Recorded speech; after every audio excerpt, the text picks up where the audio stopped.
Pria itu mengira dirinya hanyalah seorang mahasiswa biasa, tetapi tidak tahu bahwa ayahnya adalah seorang jenderal kuno karena pertempuran yang mendesak. Ayah pria itu terpaksa meninggalkan dunia ibunya, tetapi tidak dapat menemukan jalan kembali. Namun, pria itu belum pernah bertemu ayahnya seumur hidupnya, bahkan tidak tahu seperti apa rupa ayahnya. Hanya bisa mengandalkan sebuah liontin giok. Di sekolah, pria itu menyukai seorang gadis, tetapi gadis itu menganggapnya sangat hebat.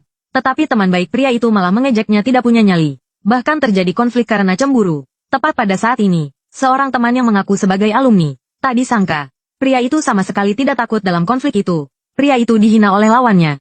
Tetapi, ibu pria itu selalu menyimpan buku hariannya, sangat yakin bahwa ayah pria itu memang berada di bawah puncak salju. Bahkan mengirim pasukan untuk mencari di seluruh daratan Kyushu. Tetapi tetap tidak ada kabar pria itu secara tidak sengaja dalam perselisihan.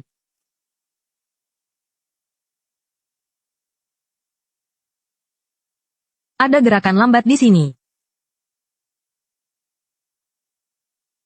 Ayah pria itu, di dalamnya ada satu-satunya liontin giok miliknya dan ibunya liontin giok ini pasti yang membuatnya menikah. Baiklah, ada waktu. Kalau begitu sudah diputuskan, besok kita bertemu. Jangan pergi sebelum bertemu. Tanganmu yang ini harus diangkat tinggi, lalu tangan yang ini luruskan. Aku masih ingin memerankan pemeran utama pria untuk primadona kampus. Pemeran utama pria sudah ditetapkan, yaitu Chu Suan. Hanya dia, anak haram yang tidak punya ayah dan ibu, paling cocok memerankan anjing liar, masih mau jadi pemeran utama pria. Apa yang tidak boleh dilakukan? Kamu bilang kamu bawa pedang properti rusak. Kamu hebat ya? Sini, sini. Kalau hebat tusuk di sini.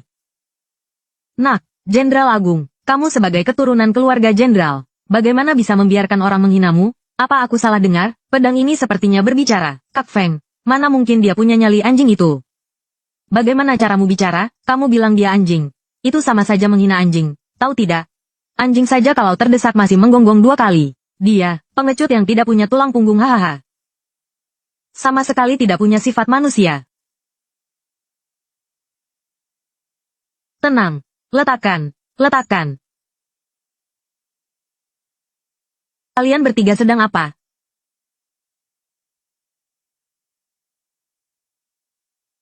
Anak-anak, 1800 tahun yang lalu pada masa dinasti Qi Agung, di tengah kekacauan, muncul seorang pahlawan yang mengguncang dunia. Ada yang tahu siapa dia? Saya tahu. Jenderal Agung Satuo, Chu Yuntian benar. Dia memimpin 100.000 tentara Qian, mempertaruhkan nyawa, bermandikan darah. Menukar nyawanya dengan kedamaian dinasti Xia kita. Museum ini dibangun untuknya. Di dalam sini, yang tersimpan adalah barang-barang peninggalan Jenderal Chu. Tanpa Jenderal Chu, tidak akan ada kedamaian kita hari ini. Benar, jika bisa melihat wajah asli Jenderal Chu secara langsung, maka hidup ini mati pun tidak akan menyesal. Jenderal Agung yang sangat kau kagumi, sudah lama kau temui. Siapa yang bicara? Chu Suan, kamu kenapa? Tidak ada yang bicara. Wah, tampan sekali. Ini semua adalah pedang berharga yang digunakan Jenderal Chu semasa hidupnya. Total ada 19 buah.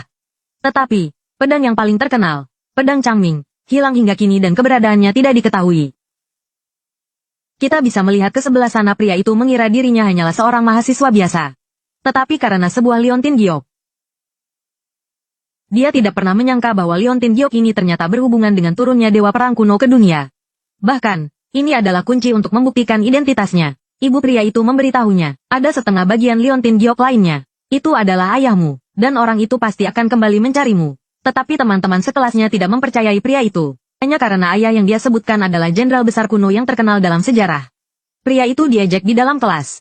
Tetapi di ruang pameran, itu adalah dewa perang. Dan jenderal di dalam lukisan itu memiliki kemiripan dengan pria itu. Pria itu mengira ternyata itu adalah jenderal dewa perang. Hanya untuk membiarkan pewaris yang sebenarnya.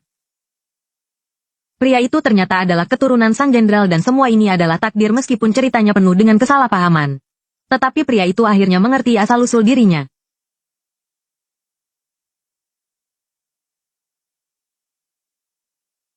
Pedang Changming yang terakhir sialan. Jenderal. Penasihat militer telah memecahkan misteri liontin giok dan menemukan cara agar Anda dapat bersatu kembali dengan jenderal muda. Ini adalah satu-satunya lukisan jenderal dewa perang yang tersisa. Ini juga merupakan bukti keberadaan orang besar dinasti Xia kita. Nilainya jauh melampaui Keajaiban dunia ke-9 hari ini dirusak oleh anak sepertimu. Biro Peninggalan Budaya, Biro Pengawasan. Biro Keamanan pasti sudah mendapat kabar dan sedang dalam perjalanan ke sini. Hari ini siapapun yang memohon tidak akan ada gunanya. Sekelompok orang bodoh beraninya memperlakukan jenderal seperti ini. Telah merasakan aura jenderal yang semakin mendekat. Liontin Giok ini menghubungkan dua gua. Tepat hari ini adalah hari 7 bintang sejajar. Dengan memanfaatkan kekuatan 7 bintang sejajar, perbesar energi Liontin Giok, maka akan dapat membantu jenderal melintasi ruang dan waktu. Dan bersatu kembali dengan putra tercintanya. Semua prajurit, dengarkan perintah saat Panglima ini membawa pulang putraku. Dialah Chu Tianwei-ku, jenderal muda dari dinasti Qi Agungku. Dengan hormat menyambut kembalinya jenderal muda. Waktu 7 bintang sejajar telah tiba. Anakku, ayahmu di sini. Siapapun yang berani menyakitimu, akan kubuat mereka membayar 100, 1000 kali lipat. Kalian semua akan mati bawa dia pergi untukku. Tunggu, apakah benar-benar Cusuan yang melakukannya? Periksa saja CCTV-nya. Kan jadi tahu CCTV? Kurator Chen, Anda bilang lukisan ini sebenarnya Andalah yang membakarnya. Di dalam rekaman CCTV sangat jelas. Itulah buktinya, saya sudah melihatnya dengan sangat jelas. Kalau saya bilang kamu yang bakar, ya kamu yang bakar, kamu anak haram yang tidak punya ayah. Jenderal Chu adalah pahlawan nasional dinasti Xia, kita seharusnya dia disuruh berlutut. Bersujud pada lukisan Jenderal Chu untuk meminta maaf. Hei, bagus, bagus, ide ini bagus, berlutut.